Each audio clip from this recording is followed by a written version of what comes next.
জি sir.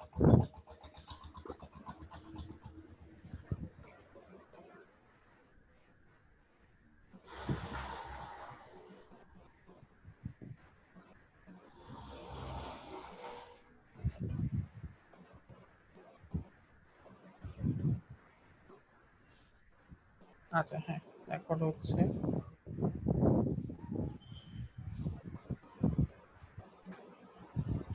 আচ্ছা, তো আমাদের সেকেন্ড ব্যাপারটা হচ্ছে এরকম যে আমরা এই টপিক রিলেটেড যে আমাদের ম্যাথমেটিক্যাল বিভিন্ন প্রবলেম আছে বা বিভিন্ন ম্যাথমেটিক্যাল টেকনিক আছে বা কনসেপ্ট আছে বা এই টাইপের ইলেকট্রিসিটি নিয়ে যদি আমাদের কোনো একটা সিচুয়েশন তৈরি হয় বা ম্যাগনেটিজম রিলেটেড কোনো একটা সিচুয়েশন তৈরি হয় একটা এনভায়রনমেন্ট, সেই এনভায়রনমেন্টে আমরা কিভাবে ম্যাথমেটিক্স গুলো অ্যাপ্লাই করে ওই এনভায়রনমেন্টটাকে এক্সপ্লেইন করব, এই জিনিসটা আমরা CO2 টাইপের যে কোশ্চেনগুলো থাকবে সেখান থেকে আমরা শিখতে পারবো। আচ্ছা, CO3 এটা কি? এটা হচ্ছে the students will be able to evaluate and verify the theory of all the 11 topics as well as interpret and synthesize the physical significances.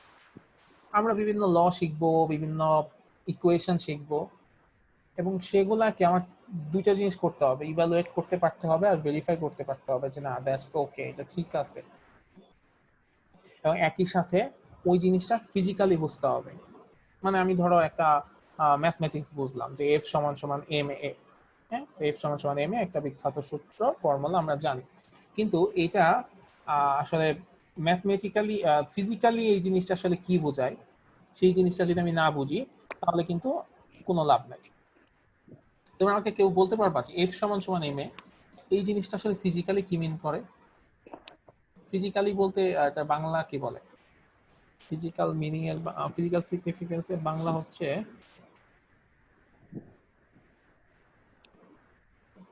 বাংলাগুলা বলা এখন একটু টাফ হয়ে যায়। মানে হচ্ছে ধরো এই জিনিসটাকে সহজভাবে বলা, ম্যাথমেটিক্যালি না, কথাই বলা, এরকম কিছু। তো আমাকে কেউ বলতে পারবা যে এফ সমান সমান এম এ এই জিনিসটা আসলে কি, এটার ফিজিক্যাল সিগনিফিকেন্সটা কি হতে পারে?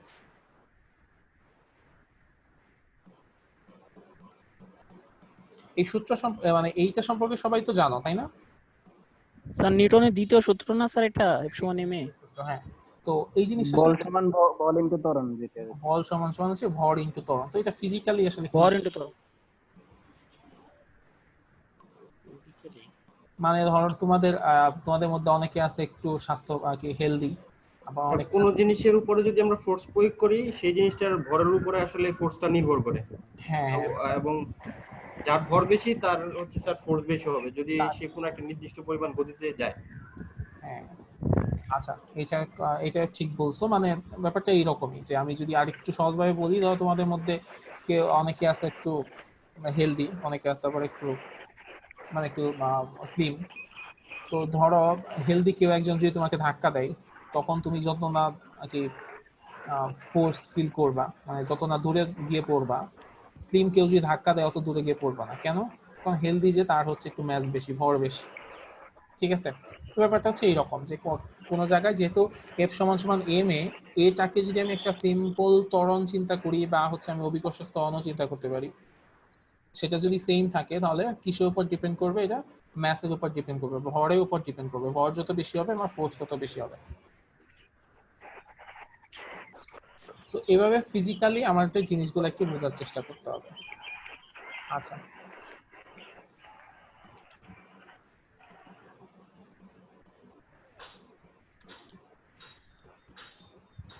ওকে, আমাদের লার্নিং মেথড গুলো কি হবে? Lecture, problem solving, presentation, class work. আচ্ছা, এরপর হচ্ছে টপিক আউটলাইন। আউটলাইন গুলো আসলে কিভাবে কি সেগুলো সব দেয়া আছে, যে আমাদের কোন লেকচারে আমরা কি টপিক পড়ব এবং সেই রিলেটেড প্রবলেম গুলা কি কি বা কোন আর্টিকেল থেকে পড়বো বা সেখানে কি আউটকাম আমরা অ্যাচিভ করব, সেই জিনিসগুলো এখানে খুব সুন্দর মতো দেয়া আছে।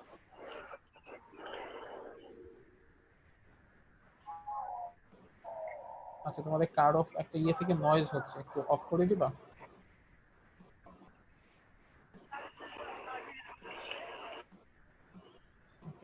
তো এইখানে সবগুলা এরকম করে দেয়া আছে। আচ্ছা, ফাইনালি কি আছে? Assessment and marks distribution. তো তোমরা জানো যে অ্যাটেন্ডেন্স হচ্ছে আমাদের 5 মার্কস, তারপর হচ্ছে একটা প্রেজেন্টেশন নিব আমরা, সেই প্রেজেন্টেশন হচ্ছে আরো 5 মার্কস। একটা অ্যাসাইনমেন্ট নিব, সেখানে আরো 5 মার্কস। আচ্ছা, ক্লাস টেস্ট নিব আমরা 3টা, সেখানে হচ্ছে 15 মার্কস।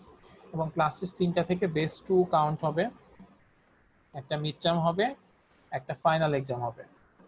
তো ক্লাস টেস্টগুলো আসলে 3 ভাবে নেওয়া হবে এখন পর্যন্ত ডিসিশন এইরকম, যে একটা ক্লাস টেস্ট নেওয়া হবে হচ্ছে গুগল ফর্মের মাধ্যমে, একটা ক্লাস টেস্ট নেওয়া হবে ভাইবার মতো করে, আর আরেকটা ক্লাস টেস্ট নেওয়া হবে হচ্ছে অ্যাসাইনমেন্টের মাধ্যমে। ঠিক আছে, এই 3 ভাবে 3টা ক্লাস টেস্ট নেওয়া হবে এবং সেখান থেকে বেস্ট 2 কাউন্ট করে তোমাদের হচ্ছে ক্লাস টেস্টের মার্কস চলে আসবে। আর final exam, mid term exam, এটা কিভাবে হবে গত সেমিস্টারে দেখছো কিভাবে হয়েছে। এখন আপাতত ধরে নাও যে এই সেমিস্টারেও হয়তো ওই রকমই হবে। যদি কোনো রুলস চেঞ্জ হয় বা কোনো ডিসিশন চেঞ্জ হয় তাহলে আমি সেটা জানিয়ে দেব। আচ্ছা, এখানে আসলে কিছু অ্যাসেসমেন্ট আছে যে আমরা আসলে কোন ক্লাস টেস্টে কোন আউটকামটা অর্জন করব, এই এই জিনিসটা। আর এখানে একটা জিনিস হচ্ছে, এটাকে বলা হয় পিএলও, মানে প্রোগ্রাম লার্নিং আউটকাম। মানে তোমরা এই পুরা 4 বছরে যা যা পড়বা সেই জিনিসগুলোর সাথে আসলে ম্যাপিং করতে হয়। মানে আমার যে 3টা পিও আছে, তো ইঞ্জিনিয়ারিং নলেজের এরকম পিএলও আছে হচ্ছে 12টা। সেই পিএলও এই কোর্স থেকে 3টা পিএলও অ্যাচিভ হবে। একটা হচ্ছে পিএলও 1, পিএলও 2 আর পিএলও 4। পিএলও 1 নর্মালি হচ্ছে এরকম যে ইঞ্জিনিয়ারিং নলেজ, তুমি এখান থেকে আসলে ইঞ্জিনিয়ারিং নলেজ গ্যাদার করবা। পিএলও 2 হচ্ছে তুমি ইঞ্জিনিয়ারিং নলেজকে অ্যাপ্লাই করতে পারবা। আর পিএলও 4 হচ্ছে তুমি এখানে যেটা করতে পারবা সেটা হচ্ছে যে বিভিন্ন জিনিস ইনভেস্টিগেট করতে পারবা। ঠিক আছে, এরকম একটা ব্যাপার। এই জিনিসটা আসলে তোমাদের জন্য জরুরি না, এটা হচ্ছে তোমাদের আইবি সার্টিফিকেশনের জন্য আমাদের ডকুমেন্টেশনের কাজ। আর তোমরা জানোই যে তোমাদের গ্রেডিং পলিসি কেমন, 80+ হলে A+, 75 to 80 হচ্ছে A, 70 to 75 A-। এটা তোমরা জানো, ওই রকম সিস্টেমই, একই সিস্টেম। তো এই হচ্ছে মোটামুটি। ঠিক আছে, সো আউটলাইন নিয়ে কারো কোনো কোশ্চেন আছে, বা আমাদের কোর্স নিয়ে, কোর্সের সিলেবাস নিয়ে কারো কোনো কিছু জানার আছে? স্যার আমরা কোন বইটা ফলো করব বা কোন শীটটা ফলো করব এটার জন্য স্যার। আচ্ছা, লেকচার শিট যেটা, সেটা কিন্তু হচ্ছে গুগল ক্লাসরুমে দেওয়া হয়েছে, ওটা একটু দেখো। আর এখানে আমি স্যার আমাদের তো স্যার ফিজিক্সের 3 ক্রেডিট, মানে কি 1 ক্রেডিটে কত করে মার্ক আমাদের এখানে? 1 ক্রেডিটে কত করে মার্কস বুঝি না। মানে স্যার আমাদের তো এই সাবজেক্টটা 3 ক্রেডিট না, হ্যাঁ হ্যাঁ টোটাল মার্ক কি 100ই, তাই বলতেছি। হ্যাঁ হ্যাঁ, টোটাল মার্কস 3 ক্রেডিট মানেই হচ্ছে 100। তোমার যদি এটা 1.5 হইতো তাহলে এটা তাহলে 50। মানে নরমাল সব কোর্সই, সব থিওরি কোর্সই হচ্ছে 1.5 ক্রেডিট করে।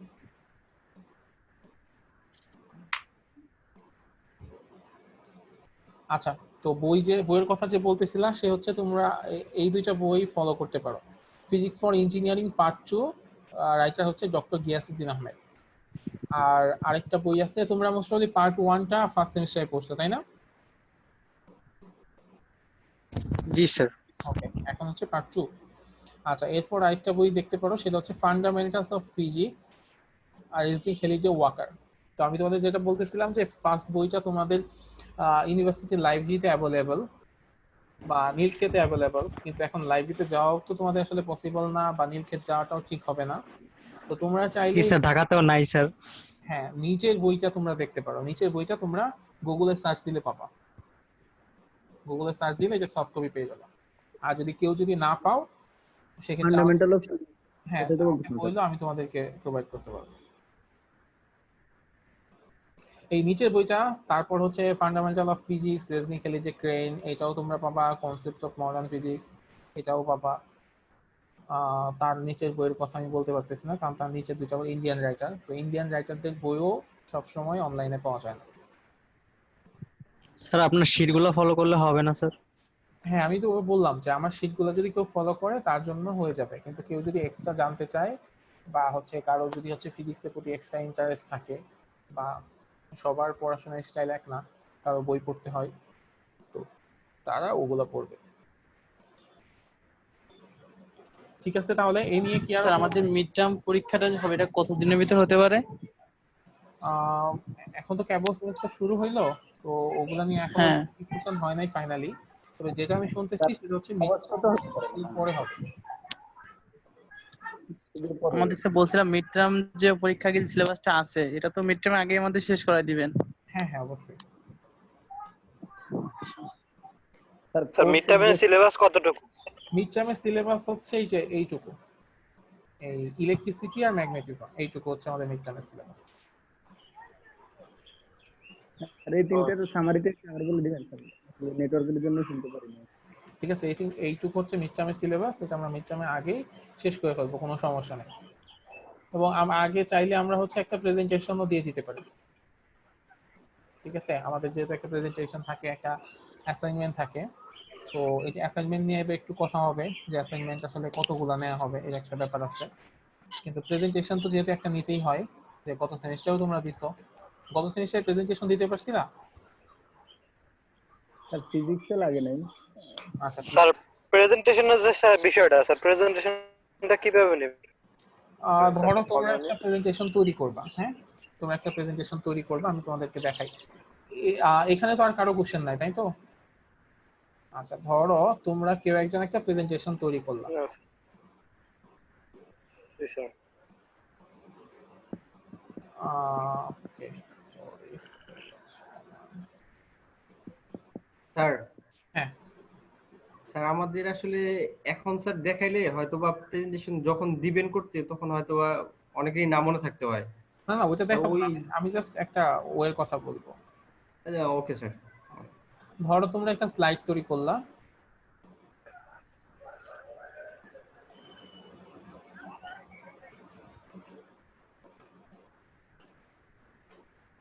এরকম একটা স্লাইড তৈরি করে নিয়ে আসলাম, নিয়ে আসার পরে তোমরা জাস্ট হচ্ছে এই যে আমি যেভাবে কথা বলতেছি সেইভাবে তোমরা এক্সপ্লেন করলা যে এই অবস্থা। ঠিক আছে, দ্যাটস ইট। ঠিক আছে, মানে ওই সময় যেটা হয়তো তোমার ফর্মাল ড্রেস ট্রেস করে আসতে হতো, এখন কিছুই করা লাগবে না। তুমি জাস্ট একটা প্রেজেন্টেশন স্লাইড তৈরি করে আসবা, সবাই তো শেয়ার করতে পারো, তুমি তোমার মতো শেয়ার করে তুমি হচ্ছে দিয়ে দিলা, প্রেজেন্টেশন শেষ। প্রেজেন্টেশন দেওয়া তো খুব ইজি, বা অনলাইন আরো ইজি। বুঝতে পারছো? স্যার প্রেজেন্টেশন দেওয়াটা তো ইজি, কিন্তু স্যার ওই যে প্রেজেন্টেশন বানানোটা তো একটু টাফ স্যার, কারণ স্যার ফোনে সবার স্যার ফোন ফোনে তো কি ওরকম স্যার স্লাইডটা স্মার্টফোন নাই বানানো যে যায় প্রেজেন্টেশনটা স্যার? বানানো যায়। ফোনে তোমরা একটু চেষ্টা করে দেখতে পারো, যে ফোনে যদি তোমরা নামে মাইক্রোসফট পাওয়ার পয়েন্ট পাওয়া যায়, এখন তো পাওয়া যায় সব কি অ্যান্ড্রয়েড ফোনে, তো পাওয়ার পয়েন্ট যদি পাও ওখানে একটু চেষ্টা করে দেখতে পারো। আর যদি এমন হয় যে ফোনে করতেই পারতেছো না, যেহেতু ল্যাপটপ অ্যাভেলেবল না অনেকের কাছে, সেক্ষেত্রে কোনো একটা ফ্রেন্ডের হেল্প নিতে পারো। ঠিক আছে, বা তোমরা স্যার চাইলে আপনি কি প্রেজেন্টেশন গ্রুপ ওয়াইজ করে দিবেন না ইন্ডিভিজুয়াল নেবেন স্যার? আহ, এখন তোমাদের উপর, হ্যাঁ, তোমরা যেহেতু একজন একজনের থেকে দূরে আসো, তো কেউ যদি চাও যে প্রেজেন্টেশন সে একা দিবে, তাহলে সে একা দিতে পারে। আবার কেউ যদি চায় যে না, তার অনেক অনেক সমস্যা আছে, মানে সে তার পিসি নাই, সে প্রেজেন্টেশন তৈরি করতে পারতেছে না, সেক্ষেত্রে হয়তো সে তার ফ্রেন্ডের সাথে মিলে একটা প্রেজেন্টেশন তৈরি করলো, ফ্রেন্ড হয়তো তৈরি করলো, সে পরে সেটা দেখে সেখান থেকে মানে দিল, বা ফ্রেন্ডকে সে আইডিয়া দিল যে এই জিনিসগুলো দাও, সে তার পার্টটুকুর আইডিয়া দিল, প্রেজেন্টেশনটা তৈরি করে দিল, দেন এক্সপ্লেইন করলো দুজনে, এটাও হতে পারে। জি স্যার। স্যার প্রেজেন্টেশন যেমনই হোক, মানে এই ক্ষেত্রে যদি আপনি একটু কনসিডার করতেন, মানে প্রেজেন্টেশনের ব্যাপারটা, যে অনেকে মানে ফুলফিল করতে পারলেন না ব্যাপারটা। আচ্ছা, আমি আমার পক্ষে যতটুকু সম্ভব করব। ঠিক আছে, জি তবে স্যার। ব্যাপারটা হচ্ছে এইরকম যে ধরো তোমরা স্যার আমাদেরকে স্যার একটা অ্যাসাইনমেন্ট দিলে তাহলে মনে হয় আরো বেস্ট হতো। বুঝি নাই কি দিলে অ্যাসাইনমেন্ট? অ্যাসাইনমেন্ট তো তোমরা অনেকগুলাই পাবা। মানে প্রেজেন্টেশনের বদলে আপনার যে তাও মনে হয় যে খুব ভালো হতো, কারণ এইখানে একটু সমস্যা আছে, মানে আমাদের তো আসলে গ্রেডিং টেডিং করতে হয়, তো তোমরা অ্যাসাইনমেন্টে যেটা করো ও তো আমরা বুঝতে পারি না। ঠিক আছে, যে আসলে মেইন আসলে কে করছে অ্যাসাইনমেন্টটা। ঠিক আছে, তো সব অ্যাসাইনমেন্ট দেখা যায় সেম হয়ে যায়, তো তখন তো একটা ঝামেলা তৈরি হয়ে যায়। তো স্বাভাবিকভাবেই চিন্তা করো, ধরো তুমি অ্যাসাইনমেন্টটা তৈরি করছো, তোমার কাছ থেকে আরো 5-7 জনে নিচ্ছে, তো ধরো কোনোভাবে যদি এমন হয় যে তোমাকেই মার্কস কম দেওয়া হয়েছে, 5-7 জনের মার্কস বেশি পেয়ে গেছে, তখন তো তোমারই মন খারাপ হবে।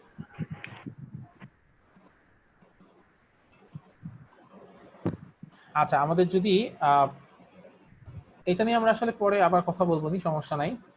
তো আমরা তাইলে একটু ক্লাসে যাই, একটু পড়াশোনা করি আজকে, ঠিক আছে? স্যার কারণ সময় স্যার খুব কম। হ্যাঁ, সময় কম, আর অনলাইন ক্লাস, একটু টাইমও বেশি লাগবে। ওকে, আমাদের শুরুর যে টপিক, সেই টপিকের নাম হচ্ছে ইলেকট্রিসিটি ম্যাগনেটিজম।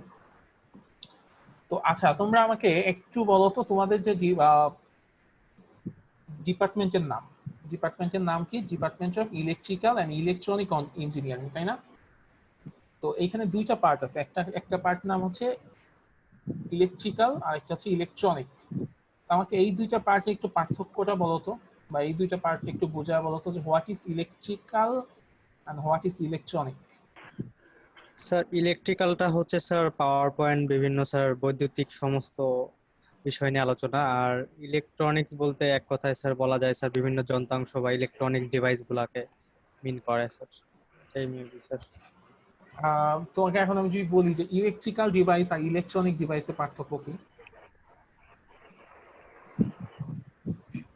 স্যার এটা বলতে পারবো না স্যার। আচ্ছা, আর কেউ একটু চেষ্টা করো। ডিভাইস তো সবগুলো ইলেকট্রনিক মনে হয়। স্যার ইলেকট্রিক্যাল জিনিসটা হচ্ছে স্যার আমরা যতটুকু জানি যে আমাদের যে job sector sir transmission and distribution নিয়ে আমরা কাজ করি, ইলেকট্রিক্যাল স্যার মূলত। আর ইলেকট্রনিক্স তো স্যার কম্পিউটারের বিভিন্ন যন্ত্রাংশ আছে, বিভিন্ন যন্ত্রাংশ আসলে বর্তমানে সবই ইলেকট্রনিক্স। স্যার ইলেকট্রনিক্স তো সবসময় সেমিকন্ডাক্টর নিয়ে কাজ করে। আচ্ছা আচ্ছা, হ্যাঁ হ্যাঁ, তুমি বলো তো। আর ইলেকট্রিক্যাল? স্যার ইলেকট্রিক্যাল তো বিভিন্ন পাওয়ার সেক্টর নিয়ে কাজ করে, যেখানে বিদ্যুৎ উৎপাদন থেকে শুরু করে বিদ্যুৎ বিতরণ পর্যন্ত সকল কাজই তো ইলেকট্রিক্যাল করে। আচ্ছা আচ্ছা, এখন আর ইলেকট্রন তোমাকে একটা কোশ্চেন করি। তোমার বাসায় তুমি কাপড় আয়রন করো যেটা দিয়ে, সেটাকে আমরা আয়রন বলি, তাই না? তো জি এইটা কি ইলেকট্রিক্যাল ডিভাইস না ইলেকট্রনিক?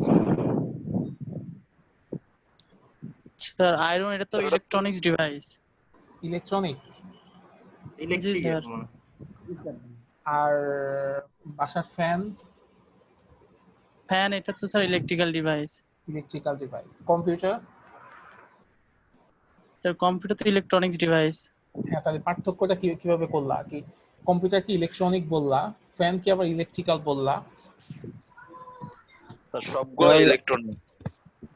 এটার ইলেকট্রিক্যাল আর ইলেকট্রনিক মানে সম্মিলিত হয়তো ওগুলো সবকিছু। স্যার আমি একটা জিনিস বলতে পারি? হ্যাঁ, আব্দুল সালাম স্যার। এটা হচ্ছে সার্কিট নিয়ে কাজ, স্যার আমার মনে হচ্ছে আমরা স্যার ইলেকট্রনিক্স বলি। আচ্ছা, এগুলো নাই, একজন করে বলো। হ্যাঁ স্যার আমার মনে হচ্ছে স্যার ইলেকট্রিক্যাল হচ্ছে যেটা কোনো স্যার ডিসিশন নেওয়ার কোনো ক্ষমতা নেই, আর ইলেকট্রনিক্স হচ্ছে স্যার সেটা ডিসিশন নিয়ে করতে পারে। যেরকম স্যার আমাদের ডেস্কটপ বা কম্পিউটার, ফোন বা এগুলো কিন্তু স্যার ডিসিশন মেকিং আছে, কিন্তু স্যার সিলিং ফ্যান বা এগুলো কিন্তু স্যার কোনো ডিসিশন মেকিং কিছু নাই। তুমি একটা জায়গা বলছো, আর কেউ কিছু অ্যাড করবে ওর সাথে?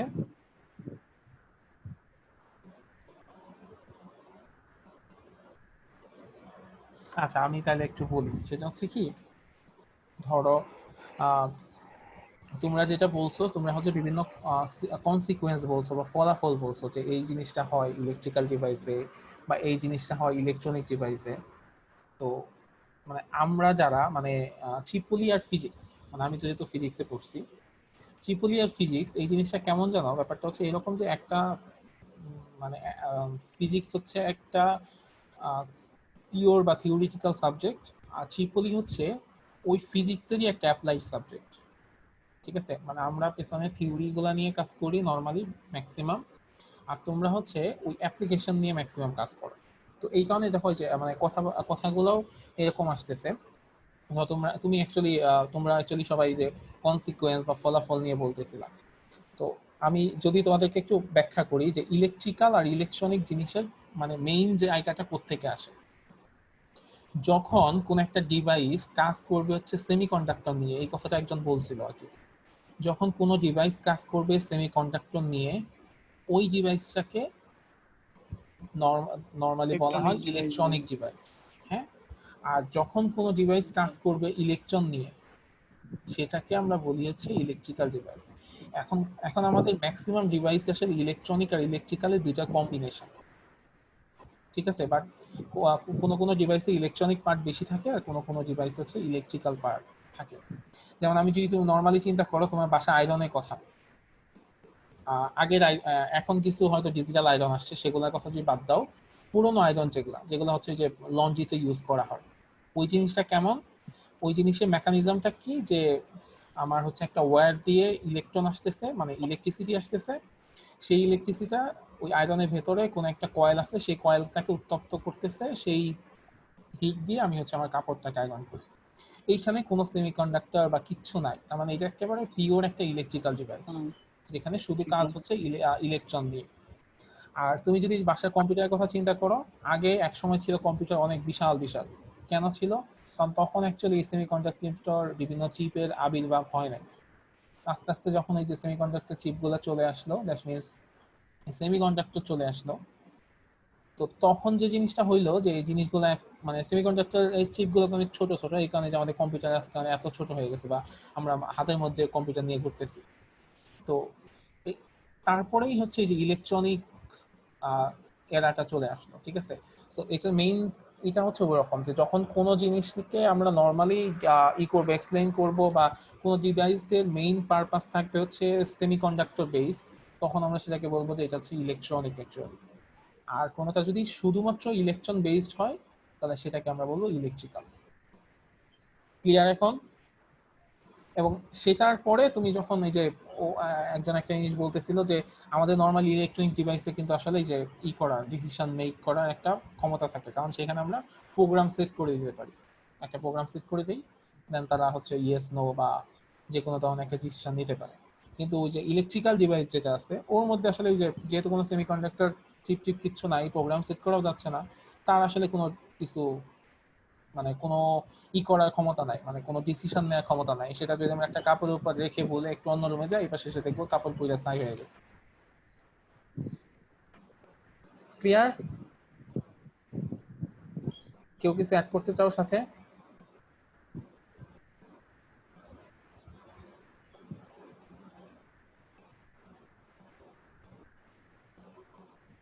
হ্যালো,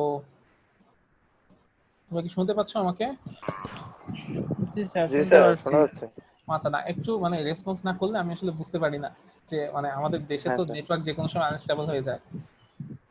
জি স্যার। আচ্ছা ঠিক আছে, তো আমরা হচ্ছে আমাদের টপিকে চলে যাই। স্যার অটোমেটিক বাইরে করে আবার ঢুকে। হ্যাঁ হ্যাঁ, সরি, বলতে স্যার জুম থেকে বাইরে আবার ঢুকে নেটওয়ার্কের কারণে। হ্যাঁ হ্যাঁ, একটু সমস্যা হয়। আর কেউ কি কিছু বলতে চাচ্ছিলা? হ্যাঁ স্যার।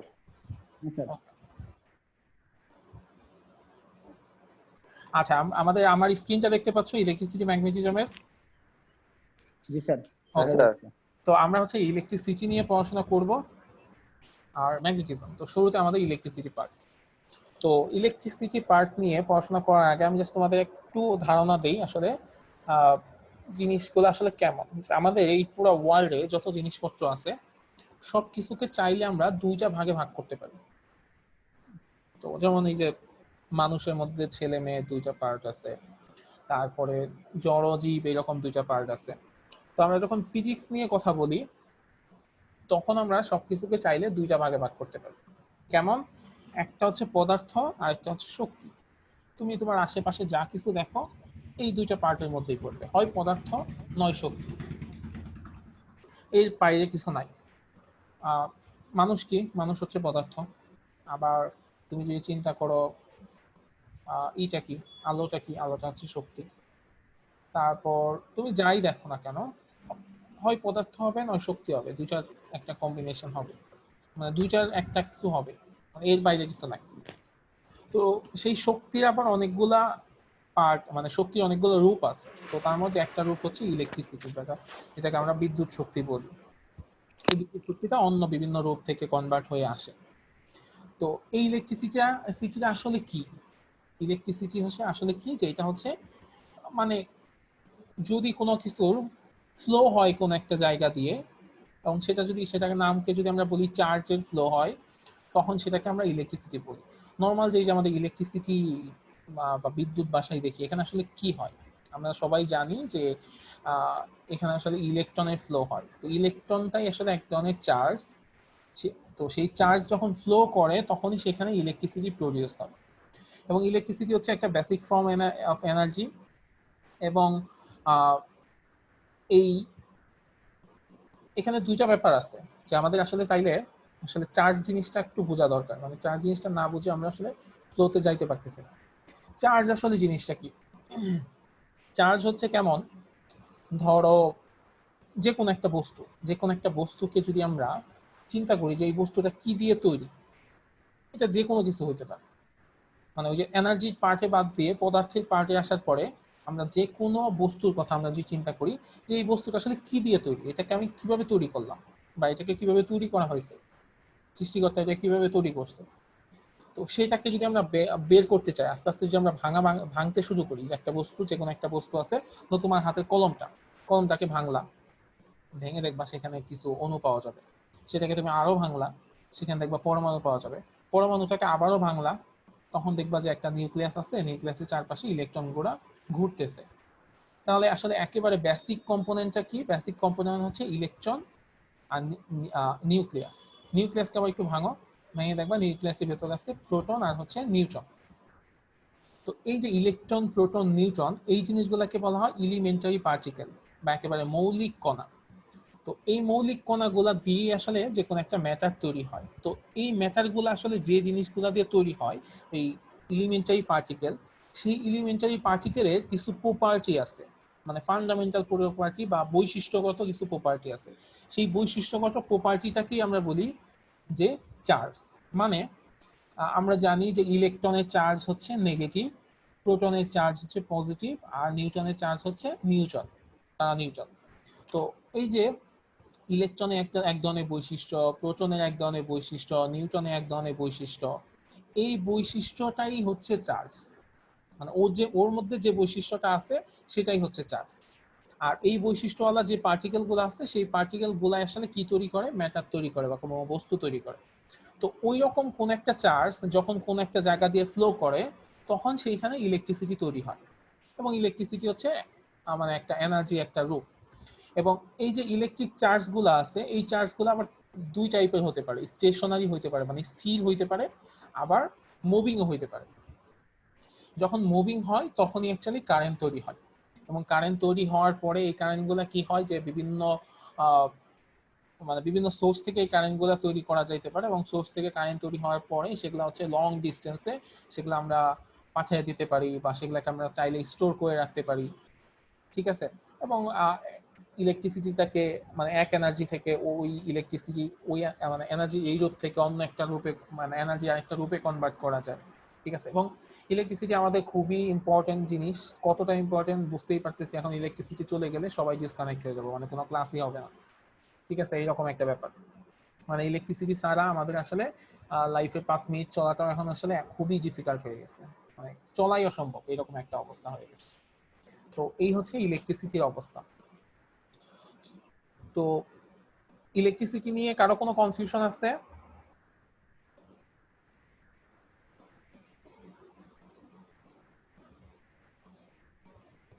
হ্যালো? হ্যাঁ স্যার, নো স্যার। আচ্ছা,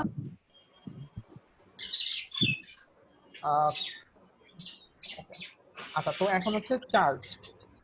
আমরা যে চার্জটা পড়লাম, চার্জ সম্পর্কে আমরা কি জানছি, যে এটা হচ্ছে কি এলিমেন্টারি পার্টিকেলের ফান্ডামেন্টাল এবং ক্যারেক্টারিস্টিক্স প্রপার্টি, যেটা আসলে কি তৈরি করে? ম্যাটার তৈরি করে বা কোনো একটা বস্তু তৈরি করে। এবং এই প্রপার্টিটা হচ্ছে এইরকম যে একটা আরেকটার উপর প্রেশার দেয়, ফোর্স করে। আমরা জানি যে স্বাভাবিকভাবে পজিটিভ জিনিস নেগেটিভ জিনিসের উপর একটা প্রেশার দেয়।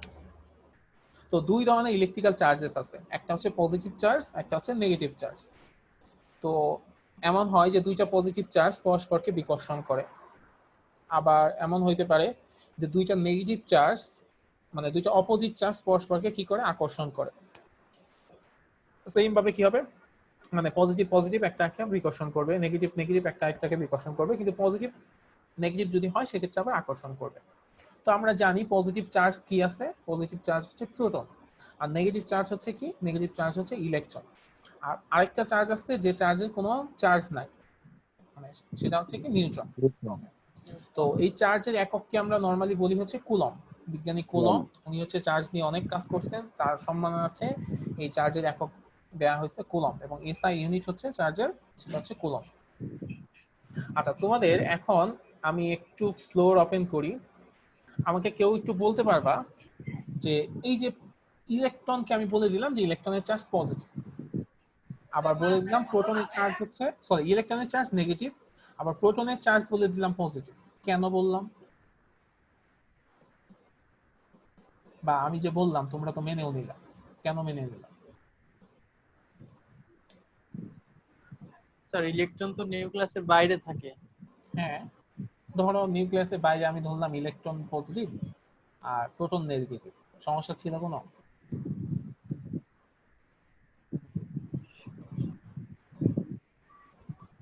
স্যার ইলেকট্রন তো স্যার ঋণাত্মক আধান বিশিষ্ট স্যার, সে তো পজিটিভ হতে পারবে না স্যার কখনোই। না না না, আমি ধরলাম যে ইলেকট্রন ধনাত্মক আধান বিশিষ্ট, কেন আমি ইলেকট্রনকে ঋণাত্মক বললাম বা এটা কোত্থেকে পাইলাম?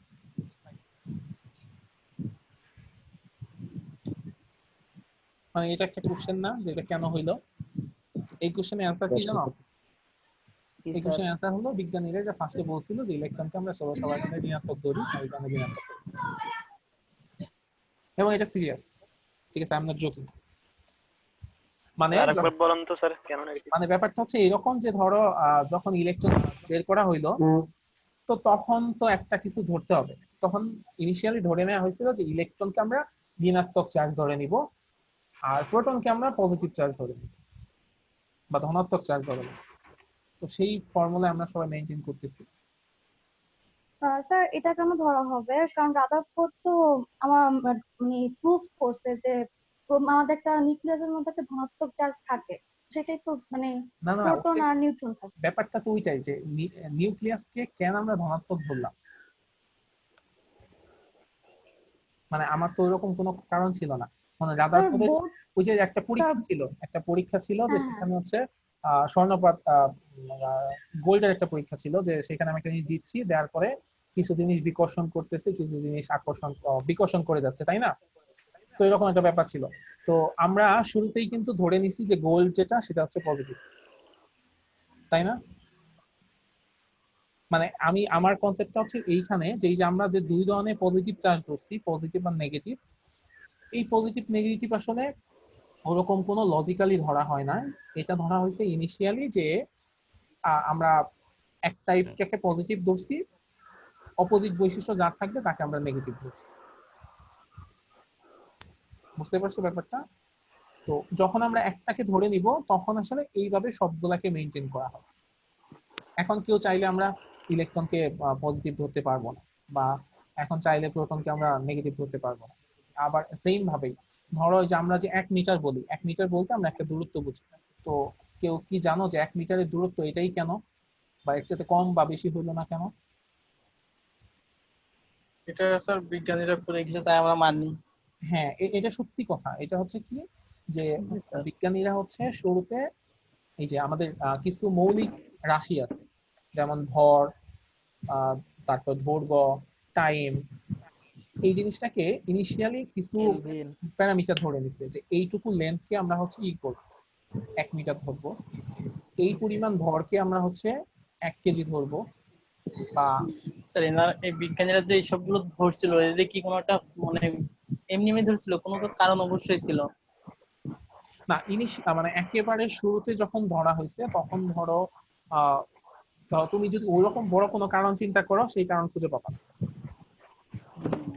কিন্তু সেই জিনিসটা আমরা সবাই মেইনটেইন করতেছি এবং মেইনটেইন করতে হবে, ঠিক আছে? জি স্যার। এটা হচ্ছে একেবারে ফান্ডামেন্টাল কথা, মানে একেবারে অনেক আগের কথা জিজ্ঞেস করা যাইতে আর কি কেন ধরছে।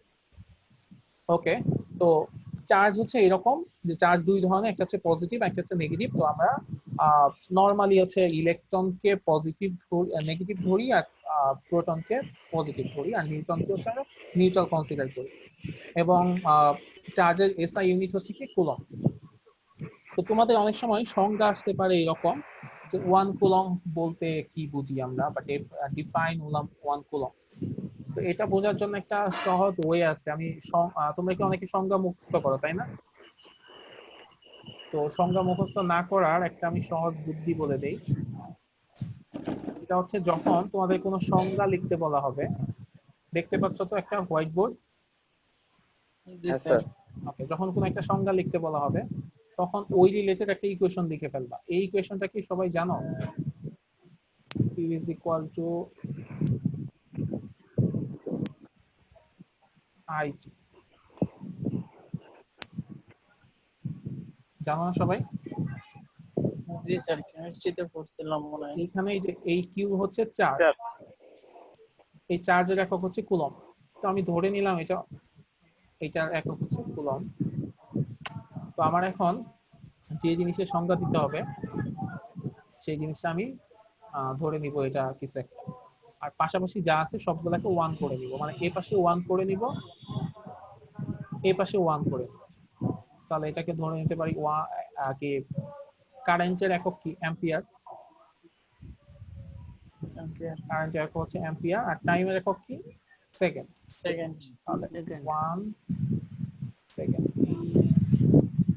হোয়াইট বোর্ডে লেখাটা একটু টাফ।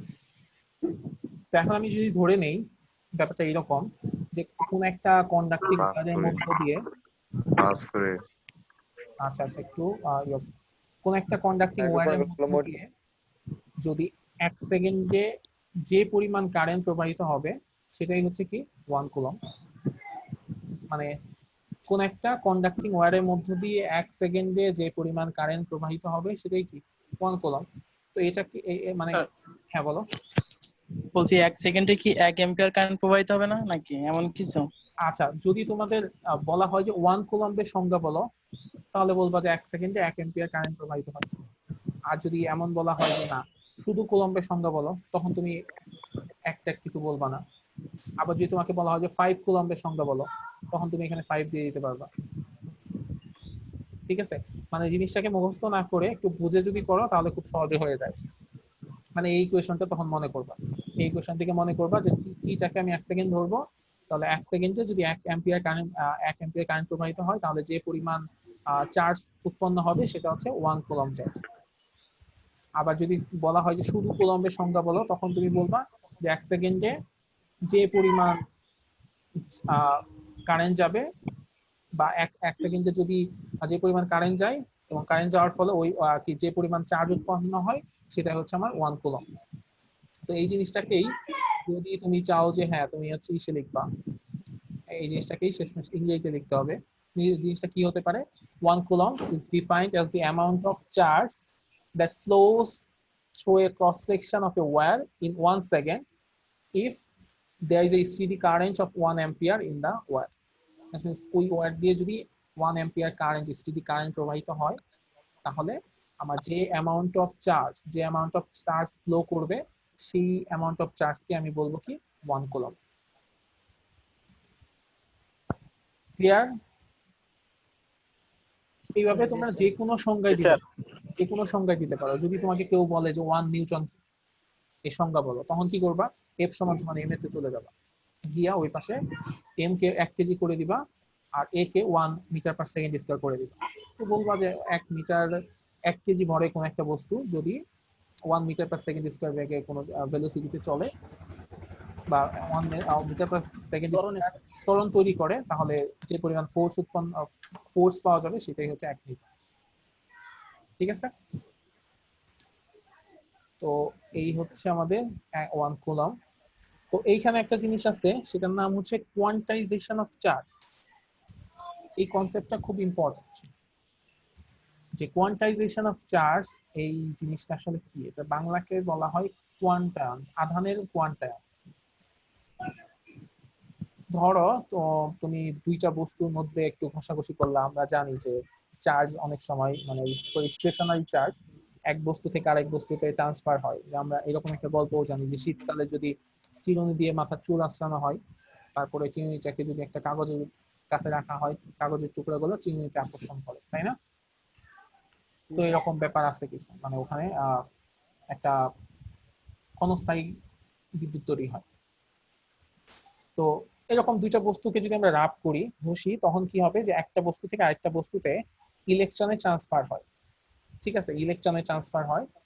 তো ইলেকট্রনের ট্রান্সফার যখন হয় তখন বলা হয় যে তারা চার্জিত হয়েছে বা ইলেকট্রিফাইড হয়েছে। তো এখন কথা হচ্ছে যে একটা বস্তু থেকে আরেকটা বস্তুতে যে ইলেকট্রনের ট্রান্সফার হচ্ছে, এই ট্রান্সফারটা কিভাবে হবে বা কতটুকু পরিমাণ হইতে পারে। ঠিক আছে, এই জিনিসটা হচ্ছে ইম্পর্টেন্ট, যে কিভাবে হইতে পারে এবং কতটুকু হইতে পারে। তো এটাকে একটু ইম্পর্টেন্স দিয়ে শিখতে হবে, এবং সেটা হচ্ছে কি Q is equal to N E, মানে কিউ হচ্ছে আমার কি, যে কতটুকু চার্জ আমার হচ্ছে ইলেকট্রিফাইড হচ্ছে বা কতটুকু চার্জ ট্রান্সফার হচ্ছে। সেটা কেমন, সেটা সবসময় এরকম হবে যে ইলেকট্রনের যে চার্জ আছে, ইলেকট্রনের চার্জের গুণিতক আকারে হবে। সবসময় এটা কেমন হবে, যে ইলেকট্রনের চার্জের গুণিতক আকারে হবে। মানে তোমার কাছে যদি কেউ এখন টাকা চায়, যে তোমার কাছে কেউ টাকা চাইলো যে দোস্ত আমাকে কিছু টাকা ধার দে, তখন তুমি তাকে কত টাকা ধার দিতে পারো? 50, 100, 150, 200, 1 লাখ, 2 লাখ। আর সে যদি তোমাকে বলে ভাই আমাকে 50 টাকা 50 পয়সা দে, তুমি কি দিতে পারবা? মানে এখন বর্তমান বাংলাদেশে দেওয়া সম্ভব? না স্যার।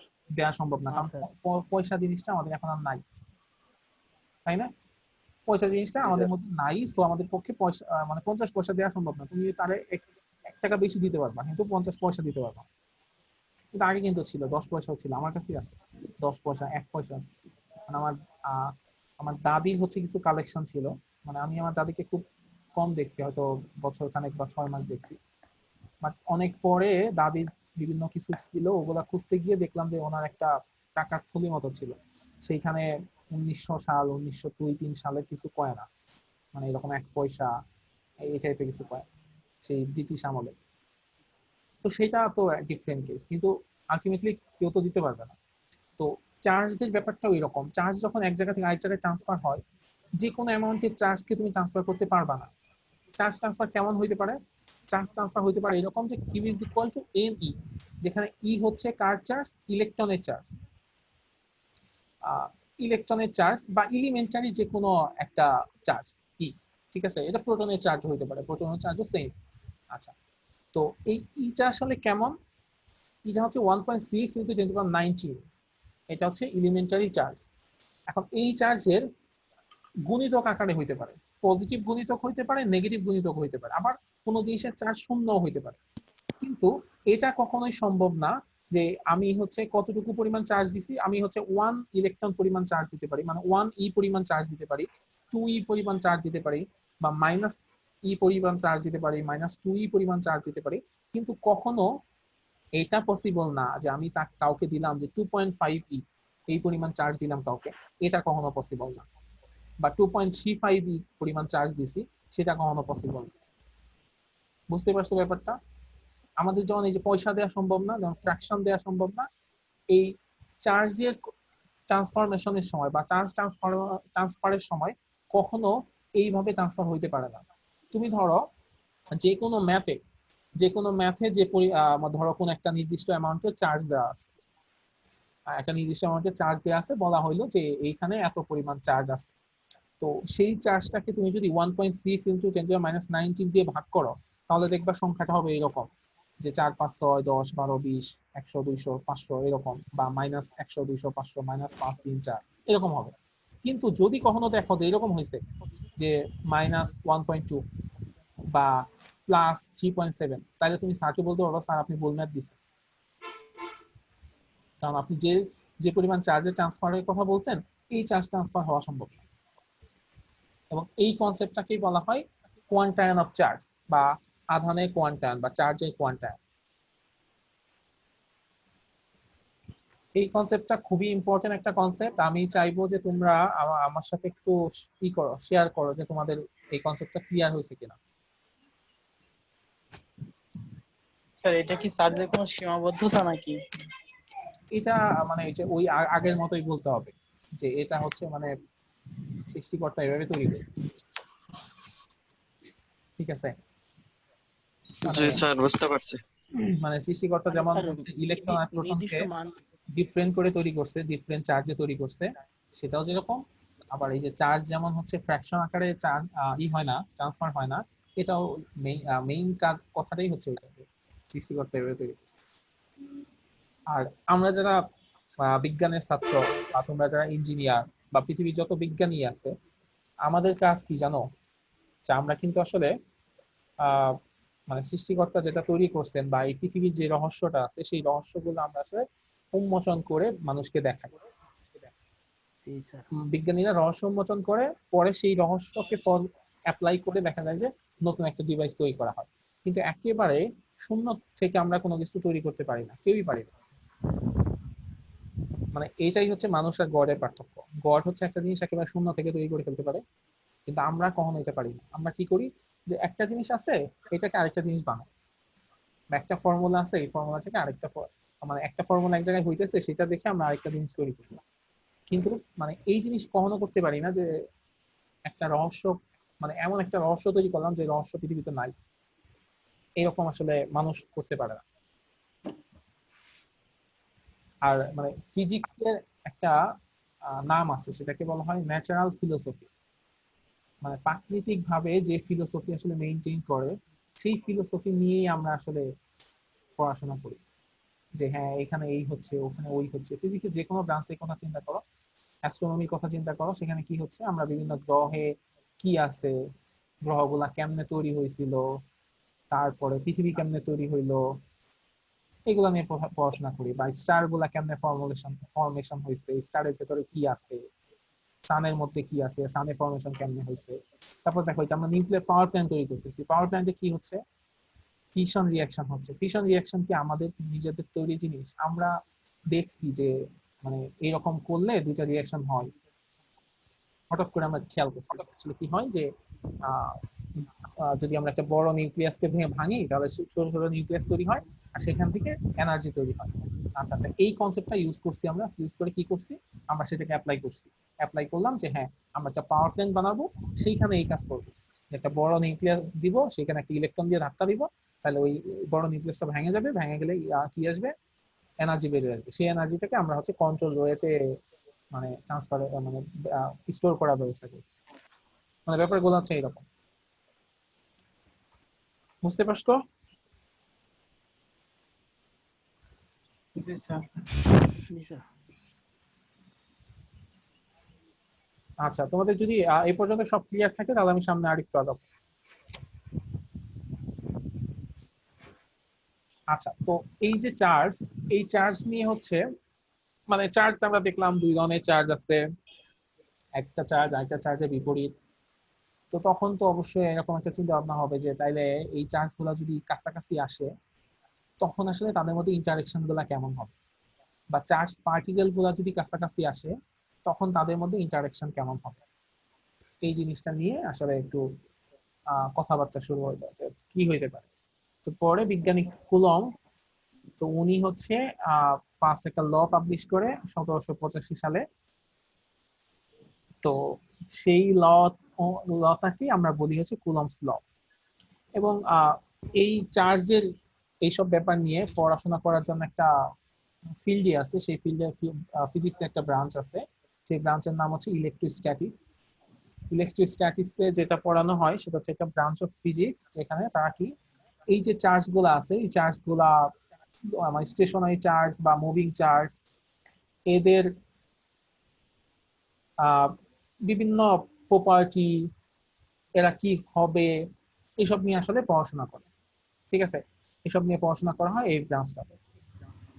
তো এই বিজ্ঞানী কুলম্বের এই কুলম্ব লটা কেমন, সেটা হচ্ছে এইরকম যে উনি বলছেন এইরকম যে দুইটা পয়েন্ট চার্জ, মানে পয়েন্ট চার্জ মানে হচ্ছে যেখানে খুব অল্প পরিমাণ চার্জ আছে, মানে 1 কুলম্ব মতো চার্জ আছে, এরকম দুইটা পয়েন্ট চার্জ তাকে যদি আমরা পাশাপাশি আনি তখন তাদের মধ্যে একটা ইন্টারেকশন তৈরি হবে। তো ইন্টারেকশনটা কেমন হবে, এবং ইন্টারেকশন হওয়ার কারণে সেখানে এক ধরনের ফোর্স তৈরি হবে। তো তো সেই ফোর্সটাকে আমরা বলতেছি ইলেকট্রোস্ট্যাটিক ফোর্স। কেন ইলেকট্রোস্ট্যাটিক বললাম, মানে হচ্ছে এটা হচ্ছে এমন এক ধরনের ইলেকট্রন, এমন এক ধরনের ফোর্স তৈরি হবে যে সেটা হচ্ছে যে মানে স্ট্যাটিক একটা ফোর্স তৈরি হবে, সেটা মুভ করবে না, একটা স্ট্যাটিক ফোর্স তৈরি হবে ইলেকট্রনের কারণে। মানে এখানে আমরা চার্জ বলতে ইলেকট্রন নরমালি বুঝি, তো ইলেকট্রনের কারণে যেহেতু এটা হবে এই কারণে আমরা এটাকে নাম দিয়েছি ইলেকট্রোস্ট্যাটিক ফোর্স, এক ধরনের ফোর্স তৈরি হবে। আচ্ছা, তো এখন কথা হচ্ছে ফোর্সটা আসলে কেমন হবে, মানে দুইটা চার্জ ইন্টারেক্ট করলো, সেখানে ইন্টারেকশনের কারণে একটা ফোর্স তৈরি হইলো, সেই ফোর্সটা কেমন হবে? সেই ওইখানে যদি স্ট্যাটিকই থাকে তাহলে আমরা ইলেকট্রোস্ট্যাটিক ফোর্স বলছি কি জন্য? ওইখানে তো কোনো মানে বল প্রয়োগ হচ্ছে এখানে। আচ্ছা, আমি তোমাকে একটু বলি। হ্যাঁ, ধরো আমরা স্ট্যাটিক বলতেছি এই কারণে কারণ এই চার্জগুলোকে আমি মুভ করাচ্ছি না, আমি এই চার্জগুলোকে স্থির অবস্থায় ধরতেছি, স্থির অবস্থায় ধরে তাদের মধ্যে ইন্টারেকশনটা ক্যালকুলেট করতেছি। আমরা যদি এটাকে মুভিং অবস্থায় ক্যালকুলেট করতে চাই তখন আমাদের ক্যালকুলেশন অনেক ডিফিকাল্ট হবে, এবং সেটা কুলম্বস ল এর মানে ইসের বিষয় না, মানে আলোচনার বিষয় না। কুলম্বস ল মানে কুলম্ব যেটা নিয়ে আলোচনা করছে সেটা হচ্ছে এইরকম যে আমরা যদি যে একটু নিচে দেখি যে এই একটা ফোর্স, মানে চার্জ এখানে একটা আছে, এখানে একটা চার্জ আছে, তাদের মধ্যে ইন্টারেকশনটা কেমন হচ্ছে, মানে এই চার্জগুলো তখন মুভিং না, এই চার্জগুলো তখন স্থির অবস্থায় আছে, স্টেশনারি অবস্থায় আছে। তো স্টেশনারি এরকম দুইটা চার্জ যদি একটা আরেকটার সাথে ইন্টারেক্ট করে তাহলে এখানে যে ফোর্সটা হবে সেই ফোর্সটা কেমন হবে সেটাই আসলে কুলম্বস ল এর আলোচনার বিষয়।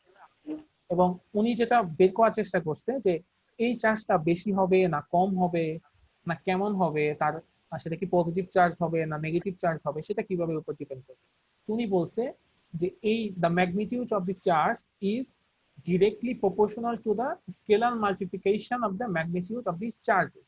মানে বলা হয়েছে এই যে Q1 এবং Q2 দুইটা চার্জ, এই চার্জের মান যত বেশি হবে ওই ফোর্সের মান তত বেশি হবে, চার্জের মান যত বেশি ফোর্সের মান তত বেশি।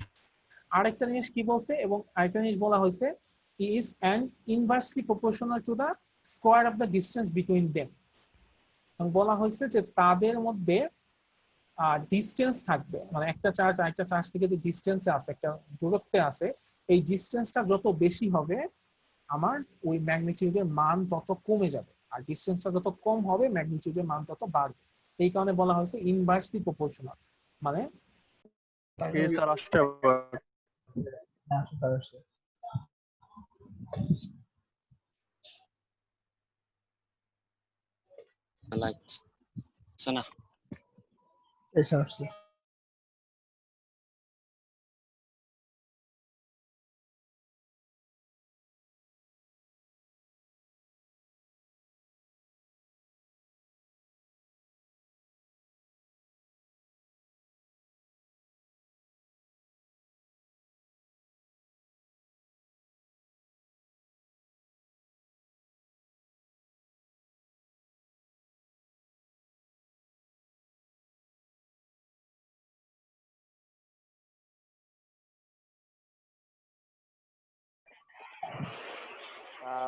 আসছে বাট মাইক্রোফোন অফ। ও স্যার মনে হয় কানেক্ট করতে পারছেন না। স্যারকে ফোন করবো নাকি? দেখি না স্যাররা ফোন দিয়ে বাদ দিয়ে দাও, 3টা বেজে গেছে। Hello hello hello. স্যার আসছে স্যার আসছে। আচ্ছা, কোন একটা ভাবে আমার হচ্ছে মাইক্রোফোনটা শুনতে মিউট হয়ে গেছিল। তোমরা কি অনেকক্ষণ শুনতে পাও না আমার কথা?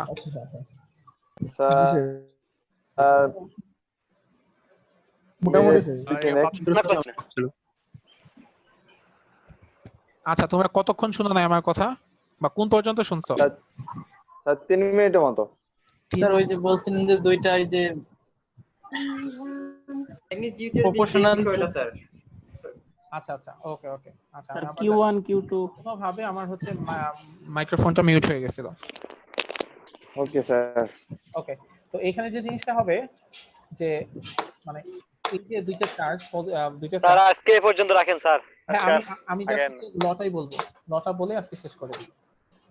দুইটা চার্জ যদি আমরা হচ্ছে পাশাপাশি রাখি একটা ইন্টারেকশন তৈরি হবে।